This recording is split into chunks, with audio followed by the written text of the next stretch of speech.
तो आज आर्टिकल 62 तक पढ़े हैं, उसके आगे अब खाली राष्ट्रपति के बारे में पढ़ेंगे। आर्टिकल अब पढ़ेंगे, अभी नहीं। आर्टिकल फिर 62 के बाद 63 से उपराष्ट्रपति चालू होता है। तो राष्ट्रपति के बारे में और कुछ जो जानकारी है वो यहीं पे पढ़ लेते हैं। तो लिखो सबसे पहले राष्ट्रपति की शक्तियां। राष्ट्रपति की शक्तियां पढ़ेंगे कि राष्ट्रपति के पास क्या क्या शक्ति होती है।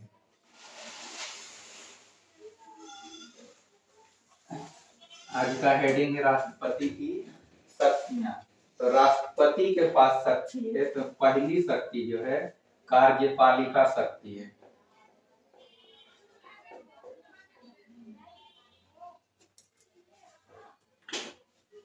इसको कार्यकारी शक्ति लिख सकते हैं ना, कार्यकारी शक्ति या कार्यपालिका शक्ति, कार्यकारी शक्ति। अंग्रेजी में लिखेंगे executive power, EXCUTIV, executive power.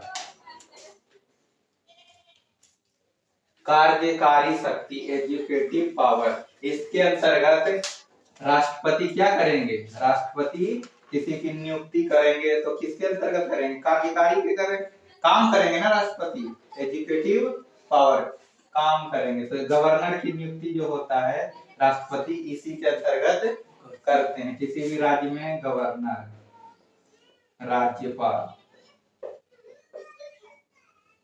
राज्यपाल की नियुक्ति करते हैं। CAG की नियुक्ति और राज्यपाल की भी नियुक्ति सब किसके अंतर्गत करते हैं? कार्यकारी शक्ति के। CAG एक पद है जो आगे जाके पढ़ेंगे इसके बारे में। अभी इसका हम लोग CAG की नियुक्ति और गवर्नर की नियुक्ति कार्यकारी शक्ति के अंतर्गत राष्ट्रपति करते हैं। दूसरा शक्ति है विधायी शक्ति। इसी तरह UPSC सिविल सेवा के बारे में जो नियुक्ति करेंगे वो भी किसके अंतर्गत करेंगे? देखो कोई भी IAS IPS बनता है तो किससे जाके नियुक्ति लेता है? राष्ट्रपति से जाके नियुक्ति पत्र अपना लेता है। तो भी करते हैं, किसके अंतर्गत करते हैं? कार्यकारी शक्ति के अंतर्गत करते हैं। 2 नंबर में है विधायी शक्ति।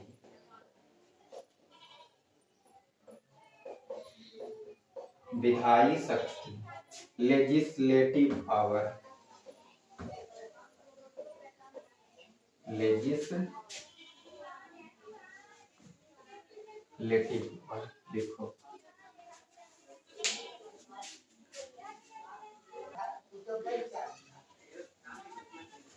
तो कह रहा है विधायी शक्ति, लेजिस्लेटिव पावर।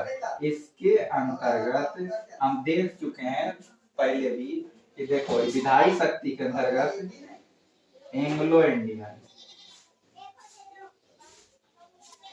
इंडियन की जो नियुक्ति हुई थी वो राष्ट्रपति किसके अंतर्गत किए थे? विधायी शक्ति के अंतर्गत। नेता बनाए, उसको क्या बनाए थे? लोकसभा में पद दिए थे ना, सदस्य बनाए थे लोकसभा का। तो विधायी शक्ति के अंतर्गत एंग्लो इंडियन की नियुक्ति करते हैं। कौन? राष्ट्रपति। ये राष्ट्रपति की शक्तियां। तो कार्यकारी शक्ति के अंतर्गत एग्जीक्यूटिव पावर के अंतर्गत गवर्नर की नियुक्ति, CAG की नियुक्ति या UPSC से संबंधित नियुक्तियां करेंगे। और विधायी शक्ति के अंतर्गत एंग्लो इंडियन की नियुक्तियां करते हैं। नंबर 3 में लिखो वित्तीय शक्ति।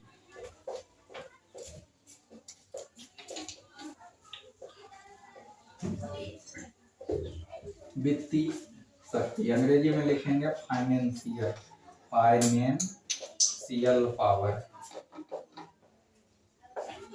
क्या लग रहा है? वित्तीय शक्ति मतलब वेतन से संबंधित, रुपया पैसा से संबंधित बातें कर रहे हैं। तो इसके अंतर्गत आता है संचित निधि। संचित निधि की शक्ति, आकस्मिक निधि की शक्ति। आकस्मिक निधि नहीं, ये अलग चीज है। संचित निधि देश का पैसा होता है। इसके अंतर्गत बजट और क्या आ जाएगा? बजट। वित्तीय संबंधित नियुक्तियां या तो राष्ट्रपति के करना होगा या संचित निधि या आकस्मिक निधि। आकस्मिक निधि होता है इसमें 500 करोड़ रुपया ऑलरेडी रखा रहता है। अगर जरूरत पड़ती है कोई आपातकालीन परिस्थिति में, जैसे अभी उत्तराखंड में हाल फिलहाल में कुछ साल पहले क्या हुआ था, अचानक दुर्घटना हुई थी, भूस्खलन हुआ था, और वैसी परिस्थिति में अगर सरकार को पैसे की जरूरत पड़ती है तो आकस्मिक निधि से निकाल सकता है। तो इस पैसे को निकालने के लिए मिनिमम बैलेंस इसका होता है 500 करोड़। तो इसको निकालने के लिए राष्ट्रपति का साइन होगा और ये 500 करोड़, इससे पैसा ज्यादा इसमें रहते हैं, इसका मिनिमम बैलेंस है 500 करोड़, तो ये आसानी से पैसा निकाला जा सकता है। लेकिन वही बजट से पैसा निकालना रहता है तो इसके लिए बिल पास करना पड़ता है। तो ये सारी शक्तियां जो है वित्तीय संबंधित किसके पास है, राष्ट्रपति के पास रहती है, वित्तीय शक्ति के अंतर्गत आती है। सारा काम हो रहा है ना रुपया पैसा के बना। वित्तीय शक्ति के अंतर्गत ही वित्त विभाग के अध्यक्ष की, वित्त विभाग के अध्यक्ष की नियुक्ति करना होगा। तो वित्तीय शक्ति से ही राष्ट्रपति नियुक्ति, वित्त विभाग के अध्यक्ष की नियुक्ति भी राष्ट्रपति किस शक्ति से करते हैं, वित्तीय शक्ति के द्वारा करते हैं। अगला है मिलिट्री पावर, सैन्य शक्ति।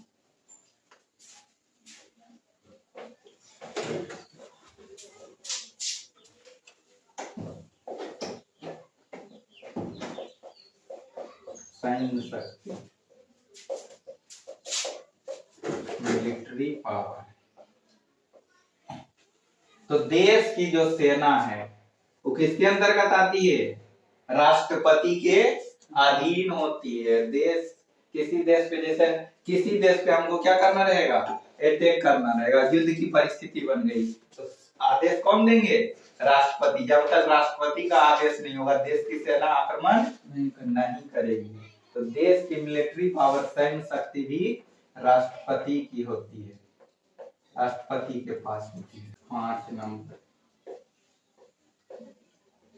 Veto power.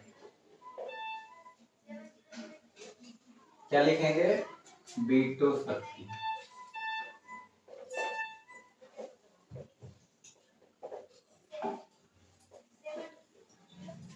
वीटो करने का भी अधिकार राष्ट्रपति के पास होता है। कोई बिल आया उसको वीटो करेंगे, रोक लगाएंगे तो राष्ट्रपति लगाएंगे। तो राष्ट्रपति के पास संविधान में 3 प्रकार के वीटो की चर्चा है। नंबर 1, अत्यंत कारी वीटो, अत्यंत कारी वीटो, इसको बोलते हैं एब्सोल्यूट वीटो।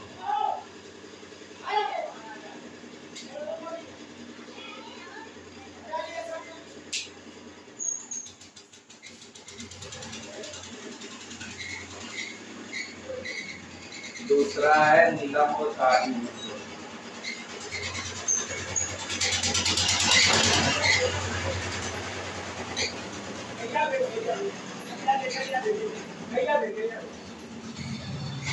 सस्पेंशन वीटो,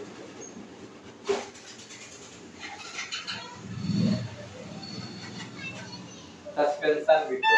और एक वीटो और है पॉकेट, रुक जाओ, एक वीटो और है पॉकेट वीटो। तो 3 प्रकार के वीटो की चर्चा है। 3 प्रकार के वीटो पावर संविधान में राष्ट्रपति के लिए दिए गए।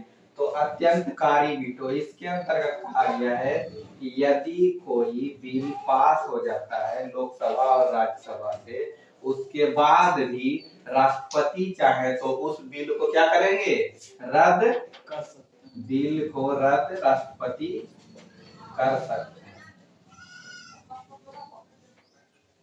बिल को क्या कर सकते, राष्ट्रपति रद्द कर सकते हैं। राष्ट्रपति की इच्छा पर निर्भर करता है कि उस पर साइन करे या नहीं करे। यह शक्ति राष्ट्रपति को संविधान में दी गई थी, लेकिन इसे 42वां संविधान संशोधन जब किया गया, खाली 42वां लिख दें, 42वां संविधान संशोधन जब किया गया तो उस टाइम इसको इंदिरा गांधी प्रधानमंत्री थी, उसने इस शक्ति को भी संसद में संशोधन करके, संविधान में संशोधन की संसद के माध्यम से, और इसको क्या की, समाप्त कर दी। तो एब्सोल्यूट पावर जो है अब नहीं है, राष्ट्रपति के पास अत्यंतकारी वीटो शक्ति अब नहीं बचा है। और निलंबकारी वीटो, सस्पेंशन वीटो, इसके अंतर्गत कहा गया है कि संसद से जब बिल पास होकर राष्ट्रपति के पास साइन के लिए आएगा, राष्ट्रपति के पास साइन के लिए आएगा, तो राष्ट्रपति उसे वापस रिटर्न कर सकते हैं। फिर से उसे राष्ट्रपति पढ़ेंगे उसको, और उसको पढ़ने के बाद राष्ट्रपति वापस संसद में भेज देंगे कि यह इसमें कुछ त्रुटियां हैं। ये वीटो जो था अत्यंतकारी वीटो, इसमें त्रुटि रहने के बाद भी या वीटो या त्रुटि ना होने के बाद भी, इसमें त्रुटि हो या ना हो, इस वीटो के अंतर्गत उसको क्या करते थे, राष्ट्रपति रद्द कर सकते थे। इसमें राष्ट्रपति की शक्ति चलती थी। लेकिन इसमें जो है निलंबकारी वीटो में, इसमें बिल पास हो गया तो राष्ट्रपति एक बार उसको पढ़ेंगे, पूरा राष्ट्रपति साइन के लिए जाता है तो राष्ट्रपति पढ़ेंगे, और राष्ट्रपति जब पढ़ेंगे तो उनको क्या करेंगे, वो करेंगे कि इसको पढ़ने के बाद निलंबकारी वीटो को पढ़ लेंगे, और पढ़ेंगे तो इसमें उनको त्रुटियां मिलेगी, तो जब वापस सुधार के लिए वापस कहाँ भेज देंगे, संसद में, और संसद में भेज देंगे। तो जब वापस ये बिल गया संसद में, तो दोबारा जाने पर संसद को पहले 50+1% बहुमत से, अब इसे दोबारा 2/3 बहुमत से पास करना पड़ेगा। जो टेंडर वगैरह पास होता है ये सब बीट वगैरह नहीं, टेंडर अलग चीज है, संविधान संशोधन से रिलेटेड चीज है। और राष्ट्रपति चेक करता है ना, मतलब कोई चीज टेंडर पास करने के लिए। तो दोबारा जब रिटर्न होके बिल जाएगा संसद में, तो इस बार 2/3 बहुमत से पास करना पड़ेगा। इतने बहुमत से बिल पास नहीं होता है तो वह बिल खत्म हो जाएगा, वो कानून नहीं बन पाएगा। तो कितने बहुमत से निलंबकारी, तो कितने निलंबकारी वीटो में वापस रिटर्न जाता है बिल, राष्ट्रपति उसे रिटर्न भेज देते हैं, तो 2/3 बहुमत से पास करना पड़ेगा। और 2/3 बहुमत संसद में प्राप्त करना बहुत कठिन कार्य है, इसलिए ऐसा प्रावधान दिया गया है। लिखो, वीटो, राष्ट्रपति की शक्तियां में वीटो पावर आता है, और वीटो पावर 3 प्रकार के, 2 हम अभी दिखाएं, तीसरा बताएंगे। अत्यंतकारी वीटो, एब्सोल्यूट वीटो, इसके अंतर्गत कोई बिल पास हो गया तो राष्ट्रपति उसको रद्द कर सकते थे, राष्ट्रपति की इच्छा पर निर्भर थी। 42वां संविधान संशोधन करके इसको समाप्त कर दिया। एब्सोल्यूट वीटो को, यह शक्ति राष्ट्रपति के पास अब नहीं है, इसको छीन लिया गया। उसके बाद निलंबकारी वीटो, निलंबकारी वीटो या सस्पेंशन वीटो भी कहते हैं। इसके लिए राष्ट्रपति क्या करेंगे, पुनर्विचार करते हैं। पुनर्विचार के लिए भेज रहे थे ना, वापस भेज रहे थे, तो हाँ, तो पुनर्विचार के लिए भेजते हैं, और जब पुनर्विचार के लिए भेजते हैं तो इसे 2/3 बहुमत से दोबारा में पास करना पड़ेगा। जिस बिल पर जहां पुनर्विचार के लिए भेज दिए राष्ट्रपति वापस फिर से संसद में, तो क्या करेंगे, 2/3 बहुमत से उसे पास करना पड़ेगा, अन्यथा वह कानून मान्य नहीं होगा। तीसरा लिखेंगे पॉकेट वीटो, पॉकेट वीटो या जेबी वीटो। नाम से क्या लग रहा है, नाम से लग रहा है पॉकेट की बात कर रहा है, कुछ ऐसा पावर रख लिया होगा अपने आप के पास, जो पॉकेट में रख लिया जाता है। तो इसके अंतर्गत कहा गया कि जब कोई बिल राष्ट्रपति के पास साइन के लिए, संसद से पास होने के बाद साइन के लिए आता है, तो उसको राष्ट्रपति अपने कहाँ रख सकते हैं, अपने पास रख सकते हैं। तो नाम से लग रहा है क्या करेंगे, पॉकेट में रख लेंगे। जैसे तुमको कोई सामान दिया तो तुम अपने पॉकेट में रख लेते हो झट से, तो उसी प्रकार जब इनके पास बिल आएगा तो यह अपने पॉकेट में, अपने पास, पॉकेट एक सांकेतिक शब्द है, अपने पास उस बिल को रख लेंगे। और यह रखने का जो समय सीमा दिया गया है, यह समय सीमा निर्धारित नहीं है, राष्ट्रपति कितनों दिन रख सकते हैं, साइन करें या नहीं करें, यह राष्ट्रपति की मर्जी है। लेकिन हाँ, ये ध्यान रखना, निलंबकारी वीटो एक बार पुनर्विचार के लिए भेज दिए राष्ट्रपति, और जब 2/3 बहुमत से पास होके आया तो राष्ट्रपति को साइन करना पड़ेगा, ये राष्ट्रपति की मजबूरी बन जाएगी। तो राष्ट्रपति को ये डिसाइड करना पड़ता है किसी बिल को पढ़ के कि उन्नयनकारी वीटो का उपयोग करें या पॉकेट वीटो का उपयोग करें। पहले तो अत्यंतकारी वीटो था तो कोई टेंशन नहीं थी, रद्द कर सकते थे, लेकिन अब राष्ट्रपति डिसाइड करते हैं कि क्या करें, वो अपने पॉकेट वीटो का उपयोग कहाँ करें। तो अभी तक इसका उपयोग नहीं किया गया है। इसके अंतर्गत क्या करेंगे, राष्ट्रपति बिल को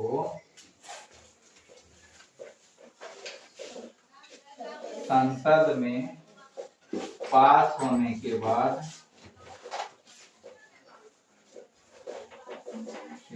अपने पास रखेंगे, अपने पास रख सकते हैं। और इसके लिए कोई समय सीमा निर्धारित नहीं है, कितना ही दिन रख सकते हैं। जब राष्ट्रपति के पास रखा रह जाएगा, फाइल पेंडिंग रह जाएगा, तो वो कानून नहीं बनेगा। राष्ट्रपति जब तक साइन नहीं होता है कोई कानून नहीं बनता है। तो ऐसा एक बार किया गया है मात्र, आया था डाक संशोधन विधेयक।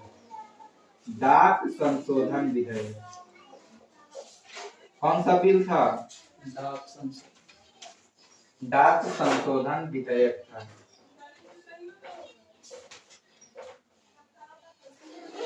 और डाक संशोधन विधेयक आया था तो उस समय जो डाक संशोधन विधेयक के समय राष्ट्रपति जो थे ज्ञानी जैल सिंह थे, नाम था ज्ञानी जैल सिंह।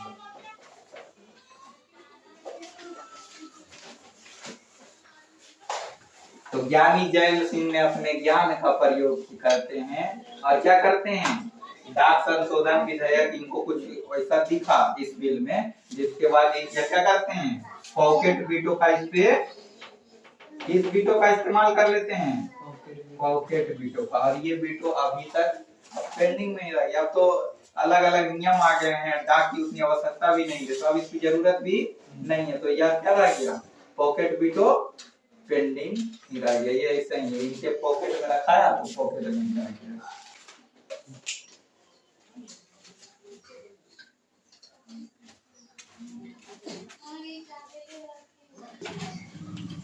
यही तो राष्ट्रपति की शक्तियां है कि देखो, लोकसभा और राज्यसभा, यहाँ की बहुत सारे व्यक्ति 543 है, यहाँ 545 ना है, 545 है और यहाँ 245 है। इतने सारे लोगों ने मिलकर बिल पास किया और एक अकेला व्यक्ति राष्ट्रपति उस बिल को क्या कर रहा है, प्रभावित कर रहा है ना, पॉकेट वीटो कर दिया, बिल पास नहीं हुआ। तो ये क्या दिखा रहा है, राष्ट्रपति की शक्तियां है ना, एक अकेला व्यक्ति क्या कर रहा है, इस कानून में चेंजिंग ला सकता है।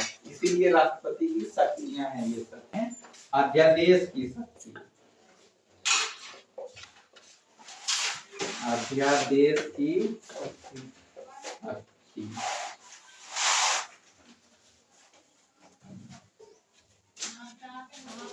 Ordinance power, ordinance ordinance power, अध्यादेश की शक्ति। कोई विशेष परिस्थिति में राष्ट्रपति क्या करते हैं, अपना आदेश जारी करते हैं। आपातकालीन परिस्थिति हो सकती है, आपातकालीन परिस्थिति में राष्ट्रपति क्या करेंगे, तुरंत आदेश जारी करेंगे। उस समय कानून पास करने का समय रहेगा, आपातकालीन परिस्थिति में संसद से उसमें टाइम लगता है। तो उस समय राष्ट्रपति क्या करते हैं, अध्यादेश जारी करते हैं। और अध्यादेश की शक्ति के अंतर्गत जब अध्यादेश राष्ट्रपति जारी करेंगे तो कहता है कि अध्यादेश की शक्ति जो होगी वह सत्र प्रारंभ होने के 42 दिन तक। ऐसे राष्ट्रपति के अध्यादेश की शक्ति 6 माह तक रहती है। कितने माह तक, 6 माह तक। राष्ट्रपति कोई आपातकाल परिस्थिति आ गई तो राष्ट्रपति कानून तुरंत लागू कर दिया अपने पावर से। किस पावर से, अध्यादेश की शक्ति से। तो यह शक्ति कितने समय तक लागू रहेगी, 6 माह तक लागू रहेगी। लेकिन बीच में कोई सत्र प्रारंभ हो जाता है, सत्र प्रारंभ होता है तो 42 दिन तक रहेगी। कितने दिन तक? 42 दिन तक। 42 दिन तक। लिखो, तुम लोग लिखो जो लिख रहे लिखो। अब पहले समझो सत्र। सत्र तो सत्र समझेंगे तो कानून, कानून बनाने का अधिकार किसके पास है? संसद के पास। देश के लिए कानून कौन बनाती है? देश के लिए कानून कौन बनाती है? संसद। संसद। तो बनाओ संसद।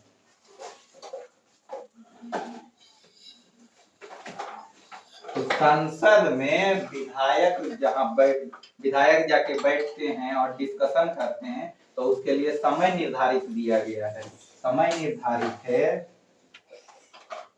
फरवरी से मई, इसको कहते हैं बजट सत्र।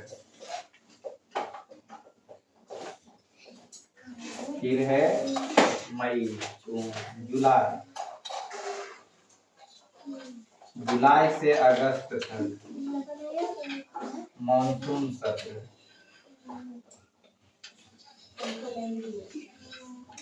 मॉनसून सत्र। और नवंबर से दिसंबर।